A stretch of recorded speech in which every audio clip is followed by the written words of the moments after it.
Okay, woman of wealth. Last week we named the 4 dimensions of self-silencing that are keeping high impact women of faith truly excellent yet invisible.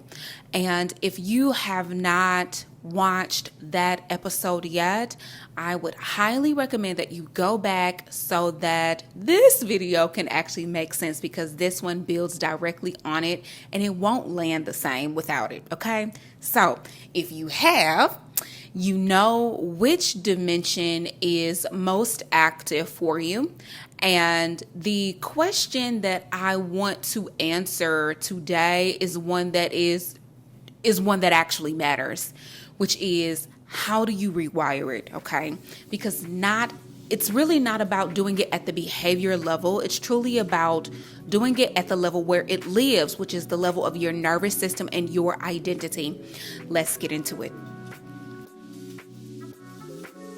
Before I introduce the 3 tools, I need to establish something that will truly shift how you understand every self-improvement attempt you have made up to this point, okay?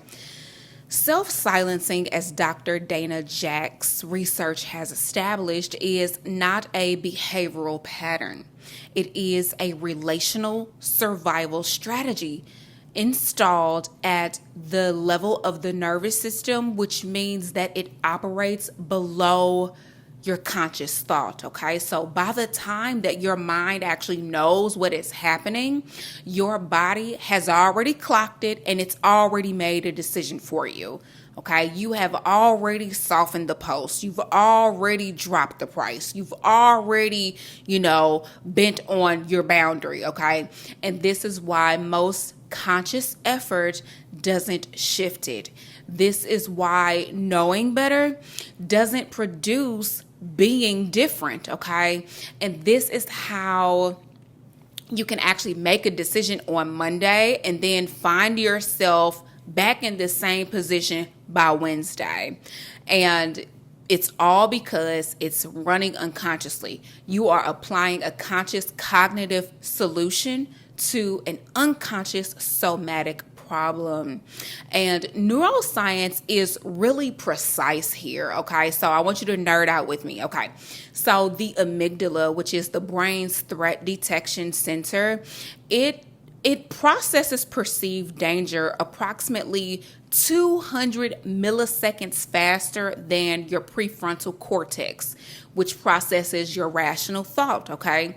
So self-silencing triggers a threat response, and that response it's complete before your conscious mind has ever even had a chance to intervene, okay?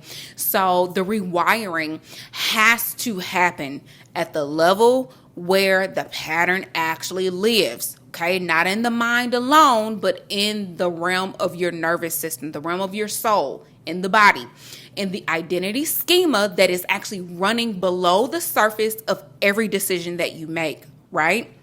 So Romans 12, verse 2. It instructs us to be transformed by the renewing of our minds. Now, the Greek word for renewing here is actually anakinosis, okay? And it means a renewal, renovation, or a complete change for the better. It represents a renovation or a remodeling of your inner life, suggesting a change that actually makes someone or something new and improved, okay? So not a repetition of the past. So Paul is not describing a mere mindset shift. He is describing a structural overhaul, and that is exactly what these 3 tools are designed to produce. So the first tool is havening.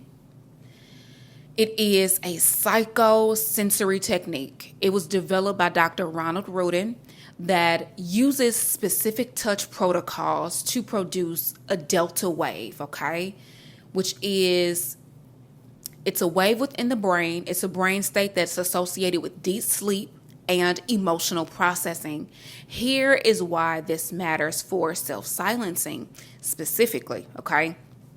traumatic or distressing experiences, including things such as chronic relational experiences like being misunderstood, being rejected or punished for being too much, right? These things get encoded in the amygdala with an emotional charge that is attached to it, okay? That charge is what fires the threat response every time you approach a new edge, okay? Every time you go to post what you really want to say the actual price, hold the actual standard, your amygdala fires because it has encoded those specific actions as dangerous. Now, havening works by deactivating that encoding, okay? The bilateral touch, meaning both sides across your arms, your face, and your hands, combined with specific eye movements, okay, and positive visualization, produces the delta waves that essentially disconnect the emotional charge from the memory, okay? The experience itself does not disappear, but the threat response that is attached to it does, okay? And when you pair it with mental rehearsal, so vividly imagining yourself posting the real thing, okay? Imagining yourself saying the price in a sales conversation. Imagine yourself upholding your boundary, or imagine yourself receiving a no, but fully regulated, okay? You were doing two things simultaneously, right? You are clearing the threat encoding, and you were actually installing a new neural pathway that associates the previously threatening behavior with safety, okay? And this is not just like generic visualization, all right? This is truly deliberate neurological installation. You are building the neural infrastructure for a behavior before you actually have to perform it in real life, so that when the moment arises, because it will, your nervous system has already been there, and because it's familiar with it, you're good, okay? So I pair havening with mental rehearsal and client work because it addresses the pattern at the level where it lives, okay? The woman who has done this work, she does not have to perform courage in the moment, okay? All she has to do is move from the nervous system that has already rehearsed the new behavior enough times that it no longer actually registers the event as a threat. The second tool is priming, baby. Okay. I want to be very specific here because I am actually drawing from the research of Dr. Clifton Mitchell. He is Professor Emeritus at East Tennessee State University, and he is the author of one of my favorite books, Priming, Programming the Mind for Habit Change and Success. Now, he has spent over 2 decades researching how the mind converts experience into habits. And more importantly, how to harness that same mechanism to deliberately install new ones, okay? Here is the core of what Dr. Mitchell's research has established, okay? His research shows that we are actually controlled by an unconscious guidance system more than we actually ever thought. And the behaviors that you are trying to change, okay, the knee-jerk reaction to softening your post, the hesitation that you feel to sell being of service, or the boundary that you instinctively want to cross, okay, these things are deeply automated responses really running below conscious awareness, okay?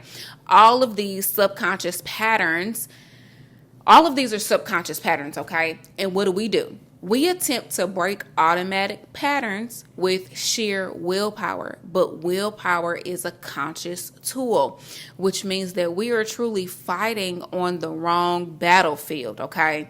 Now, what Dr. Mitchell's work introduces is called dominant thought theory. This is the principle that the thoughts running most consistently in the background of your mind are actually the ones that determine your automatic behavior. And this actually makes me think of the Pareto principle, but he investigates the subconscious origins behind the thoughts preceding our actions, identifies the triggers, and strategically replaces them with new associations. Now, this is actually not affirmation work at all, okay? It is actually a scientifically based system that teaches you how to recruit and partner with your subconscious so that you can actually eliminate any habit and create effective success advancing behaviors.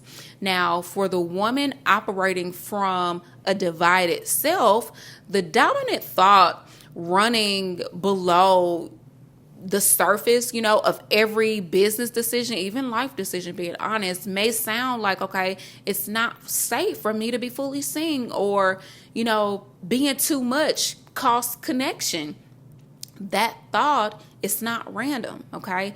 It was installed through repeated relational experiences, and it is now the very lens through which you make every post, how you price, the boundary you choose to uphold or not.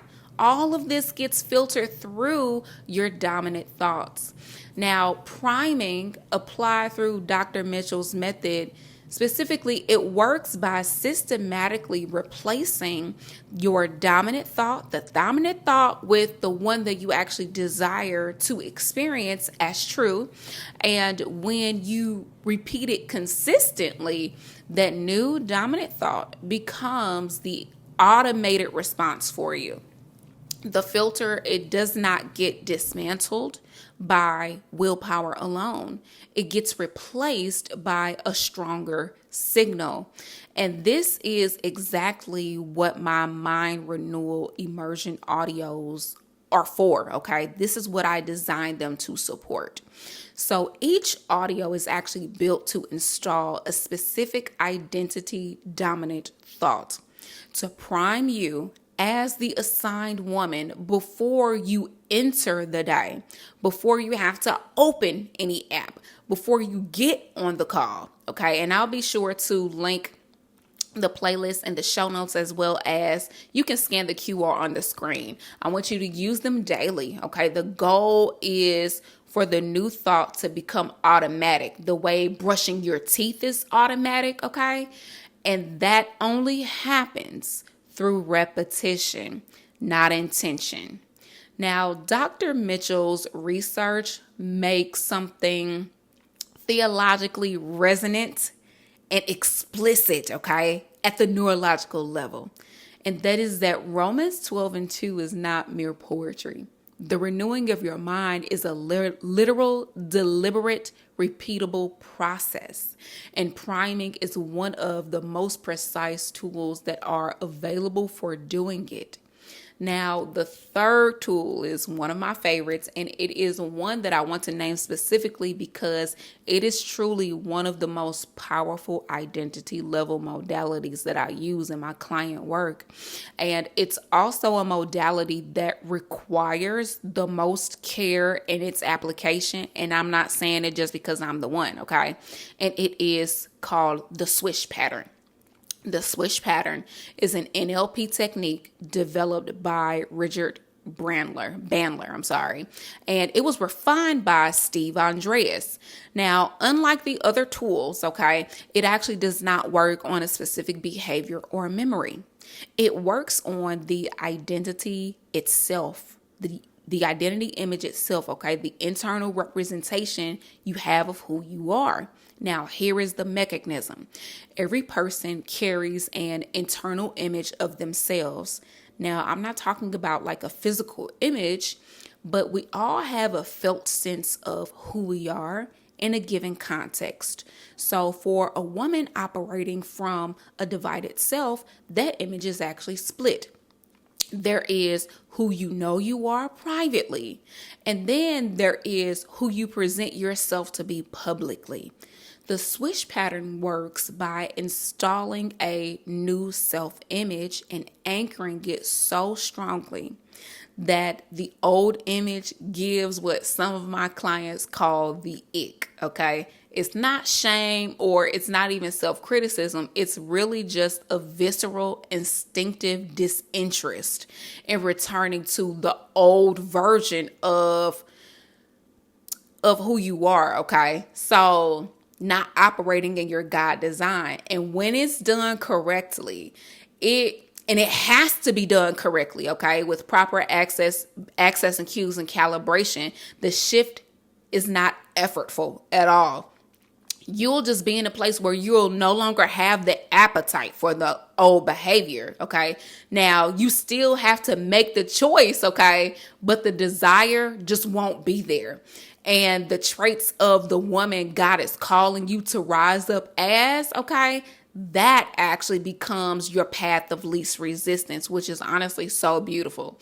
And I am naming this tool because I really want you to know that it exists in other modalities, okay? And that is the part of the work that I do with my clients inside the Wild Wellth experience, okay? I'm not walking you through it here because the Swish pattern, if it is applied without proper facilitation, you can actually anchor the wrong state entirely, okay? And I am not willing to hand you a tool that could actually work against you if it is not done properly, okay? Now, what I will tell you is this. When a woman does this work properly, I'm smiling because I have so many client experiences that come to mind. But when you do this work properly, okay, when you are in the right experience with the right facilitation, the shift takes root and you will see the fruit of it, okay? You will see the fruit of it in your life, in your client work, in your pricing, what have you, okay? Because you're finally operating from the right state of being, from your God-ordained self, okay? So these are the 3 tools. Havening paired with mental rehearsal for clearing the threat encoding at the level of your nervous system. And then we have priming for cultivating the daily mental conditions that actually make the new identity accessible. And finally, we have the Swish pattern. Just one of the identity level tools that I use within my client work that actually supports them in making the assigned woman, okay, the default and not an option. Again, the My Renewal audios, and I will be sure to place them in the show notes, are your starting point for the daily priming work.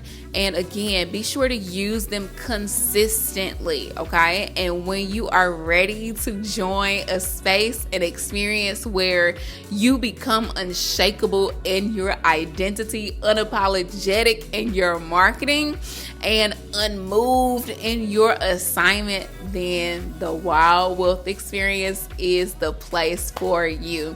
Be sure to scan the QR or click the link in the show notes. And also, I want you to know that you were not made to exist merely as a shadow within just the shadow of your God-given potential forever. You are actually called to carry the image of God fully expressed. Now, founder, I want you to remember, you can be palatable or you could be a woman of wild wealth. Bye for now.